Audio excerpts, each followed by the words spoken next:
విభజిత ఆంధ్రప్రదేశ్ రాష్ట్రంలో ప్రాథమిక ఆరోగ్య కేంద్రాలు, గ్రామ సచివాలయాలు నిర్మించిన ప్రభుత్వం ఏదైనా ఉంది అంటే అది వైఎస్ జగన్మోహన్ రెడ్డి గారి ప్రభుత్వం అని చెప్పుకోవచ్చు. ఎందుకంటే ఇదివరకు ఎన్నో ప్రభుత్వాలు మారాయి గానీ, ప్రాథమిక ఆరోగ్య కేంద్రాలు ఎక్కడో నూటికో, కోగొట్టుకో ఒకటి నిర్మించి ఓపెన్ చేస్తే అప్పట్లో గొప్పగా చెప్పుకునేవాళ్ళు. కానీ జగన్మోహన్ రెడ్డి గారు ఆయన ఒక యజ్ఞంలాగా ఈ గ్రామ సచివాలయాలు, ప్రాథమిక ఆరోగ్య కేంద్రాలు పెట్టి ప్రజలను ఆదుకోవడంలో ముందుండి పనిచేసిన వ్యక్తి. మరి ఈ విధంగా ఇప్పుడుండే నాయకులు గానీ, లేకపోతే ఇంతకు ముందున్న పనిచేసిన నాయకులు గానీ ఎవరైనా చేస్తారంటే 100% చేయలేరని చెప్పలేవచ్చు.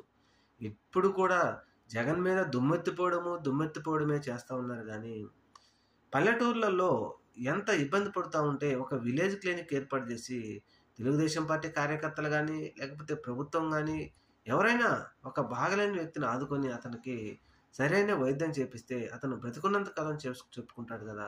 అటువంటి పనులు చేయకుండా తెలుగుదేశం ప్రభుత్వం జగన్మోహన్ రెడ్డి గారు చేసిన పనుల మీద, లేకపోతే జగన్మోహన్ రెడ్డి గారు నిర్మించిన ఆరోగ్య కేంద్రాల మీద దుమ్మెత్తిపోయటం తప్పితే రెండోది లేదు. దీనివల్ల మరి ప్రభుత్వానికి ఏం ఉపయోగమో వారే ఆలోచించాలి.